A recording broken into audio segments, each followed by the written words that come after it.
السلام عليكم البنات، كي دايرين؟ لاباس بخير؟ كي دايرين؟ مع الصحه؟ لاباس عليكم؟ مزيانين؟ اليوم غادي نقدم معكم فيديو جديد ان شاء الله. نتمنى من الله يعجبكم. كانت عندي واحد العراضه ودرت اللحم مخضر بالبرقوق. كل شيء كيعرفوا كنديروه في المناسبات اللي جاو عندنا الضياف، كنديروه في نهار الجمعه، في الاعياد. ضروري هذا اللحم والبرقوق كيجي خفيف وفي نفس الوقت غير اللحم والبصله ومخضر هكا بالبرقوق او المشماش او الخضر بحال هكايا، شي خضر اللي كنخضروا بهم. كتجي الطريقه ديالو مزيونه وفي نفس الوقت الجديد كيجي معلك ويجي معسل. هنا من بعد ما صبيت وزوقته بالبرقوق واللوز ودرت له قياس ود المرقه. نتوما عارفين دابا البرد، خليت لهم شويه د المريقه فين كيهمسوا. هنا عندي اللحم من بعد ما غسلته وخليتها كتقطر، خليتها هكا طروفه كبار. نتوما كتعرفوا اللحم ملي كطيب كتجمع. عندي هاد البصله مقطعه وعندي معلقه ديال السمن مع مراشي. هاد الوراق ديال سيدنا موسى ضروري كنصبوهم مع اللحم. عندي هنا العطريه سكينجبير، الخرقوم البلدي، الابزار، العطريه ديال اللحم، قعقله نويويره، الكوزه ومخلطه كلهم، وهذا القزبر حبوب مدقوق. هذه العطريه اللي كنحتاج انا في هذه الملحه. هذه العطريه اللي كنحتاج انا في اللحم: سكينجبير، الخرقوم البلدي، الابزار، العطريه ديال اللحم او ديال الدجاج، ومع القزبر حبوب مدقوق والسمن، وهذا الربيع، قزبر معدنوس، وشويه د البصله مطحونين، وشي 3 سنانف ديال الثومه. صافي كندير هاد العطريه مع هذاك البصله وهذا مع بعضياتهم باش غنشرمل بيهم اللحم. ديك نص معلقه ديال السمن صغيره، شويه د البصله،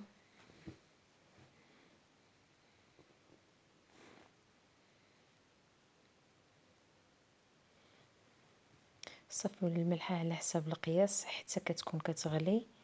عاد ديك الساعه نقدر نزيدها من الفوق.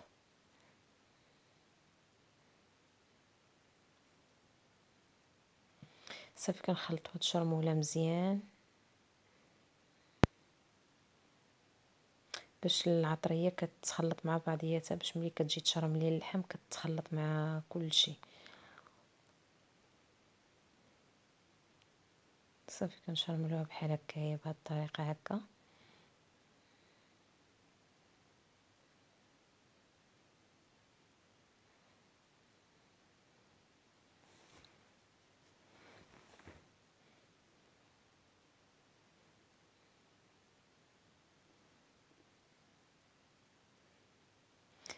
هذا الخرقوم اللي كندير انايا، الخرقوم البلدي، ما كنديرش الرومي لا في الدجاج اولا في اللحم.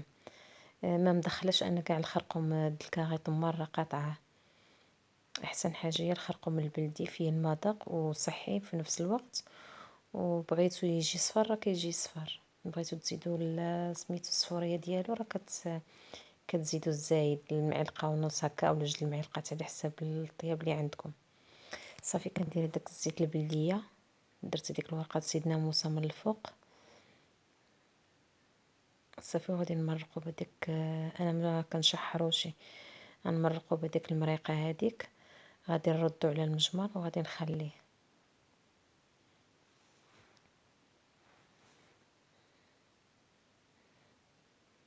هو من بعد ما طاب لي، حيت المجمر ما كيشحرش مزيان، دابا غادي نحطو على البوطه ان شاء الله ونخليه يتشحر مزيان حتى تتعلك المريقه.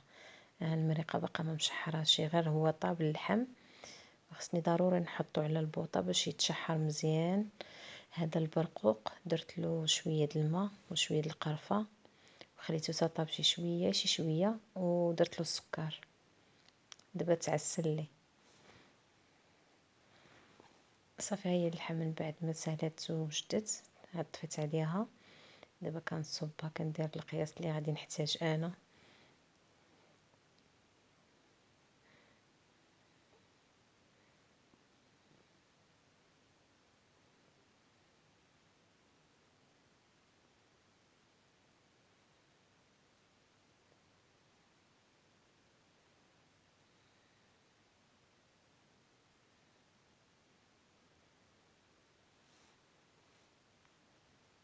صافي كنصوب القياس وكنزوقو من الفوق بالبرقوق وكنزينو باللوز.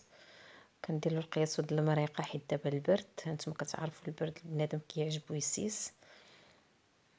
البرقوق كنخليه غير من الفوق اللحم. حتى اللوز تا هو في ديك الرشه كنخليه نحاول يبقى لي غير فوق اللحم وفوق البرقوق باش ما يهبطليش في المرقه. كنتمنى يعجبكم الفيديو، ما تنسونيش باللايك والاشتراك الا كنتوا اول مره كتدخلوا لقناتي، ولا عجبكم الفيديو خليوا لي تعليق.